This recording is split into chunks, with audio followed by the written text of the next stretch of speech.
स्त्री का कौन सा घर अपना है? तुम्हें कितनी बार बताया है, मेरे तैयार होने से पहले मेरा नाश्ता तैयार हो जाना चाहिए।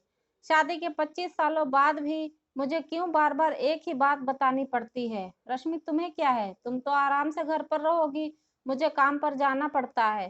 तुम हो कि हमेशा बेवकूफों जैसी हरकत करती हो। अगर तुम ये जानबूझकर करती हो तो याद रखना, मुझसे बुरा कोई नहीं होगा। पंकज ने इन कटु शब्दों में अपना गुस्सा उतारते हुए गीला तौलिया कुर्सी पर फेंकते हुए गुस्से से रश्मि की तरफ देखने लगा। रश्मि के लिए पंकज का यह बेवजह का गुस्सा कोई नई बात नहीं थी। वह महीने में 3-4 बार ऐसे ही रश्मि पर बरस पड़ता था। पहले पहले रश्मि उसका विरोध किया करती थी, लेकिन जब कई सालों तक पंकज में कोई बदलाव नहीं दिखा तो रश्मि ने खुद को ही बदल दिया। अब पंकज के कुछ भी कहने से रश्मि को कोई फर्क नहीं पड़ता था।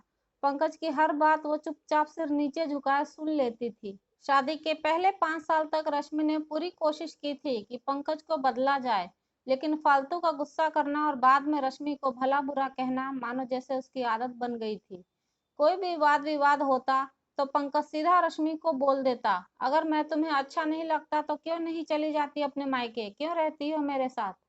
इतना सब कुछ होने के बावजूद रश्मि पंकज के साथ रहती थी, क्योंकि उसे अपनी बेटी की फिक्र थी। और वह जाती भी तो कहाँ, अपने बूढ़े हो चुके माँ बाप को इस उम्र में परेशान करना नहीं चाहती थी। समाज और लोग क्या कहेंगे, यह भी तो उसे ही देखना था। वह इतनी पढ़ी लिखी भी तो नहीं थी कि खुद जाकर कोई नौकरी कर सके और अपना और अपनी बेटी का पालन पोषण कर सके। रश्मि को अब अपनी फिक्र नहीं थी, उसको फिक्र थी तो बस अपनी शादी लायक हो रही बेटी की। रश्मि नहीं चाहती थी कि पति पत्नी के झगड़े की वजह से काव्या डिस्टर्ब हो। काव्या की पढ़ाई पूरी हो चुकी थी, उसके लिए अब शादी के रिश्ते आने लगे थे। कई रिश्तों को काव्या ठुकरा चुकी थी।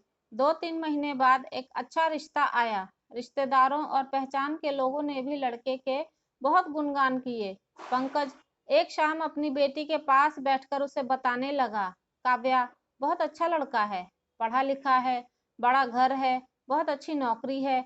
ऐसे रिश्ते बार बार नहीं आते बेटा, इस बार मना मत करना।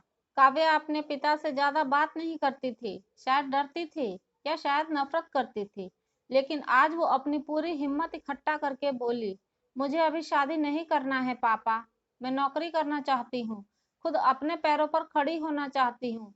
हाँ तो उसमें क्या बड़ी बात है, मैंने लड़के से बात की है, वह तुम्हें किसी बात के लिए नहीं रोकेगा। तुम शादी के बाद भी नौकरी कर सकती हो, वह तुम्हें नौकरी के लिए परमिशन दे देगा। पंकज बोला, मेरा नौकरी करना या ना करना उसकी परमिशन पर क्यों डिपेंड रहेगा पापा? काव्या ने पूछा, मैं कह रहा हूँ ना, तुम्हें किसी भी चीज की कमी नहीं होगी वहाँ। ऐसे रिश्ते बार बार नहीं आते, इसे ठुकरा मत, बहुत खुश रहोगे तुम वहाँ। पंकज बोला, पापा क्या मैं उतनी ही खुश रहूंगी जितनी मम्मी इस घर में खुश है? काव्या ने तंज कसते हुए कहा, आज तुम्हारी जबान कुछ ज्यादा नहीं चल रही है?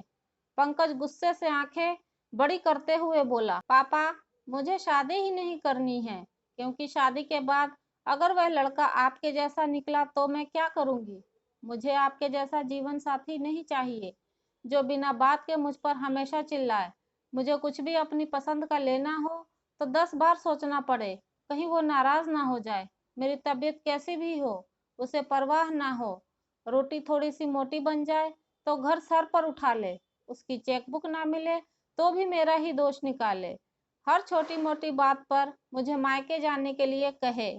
काव्या ने अपना दिल खाली करते हुए पापा से सब कह दिया। पंकज का गुस्सा 7वें आसमान पर था, लेकिन उसके मुंह से एक भी शब्द नहीं फूटा। वो काव्या की बातें सुन रहा था।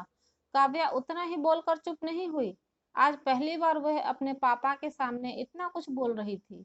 पापा, आपने माँ के साथ हमेशा गलत व्यवहार किया है। आप अपने ऑफिस का गुस्सा बिना सोचे समझे माँ पर उतार देते हैं।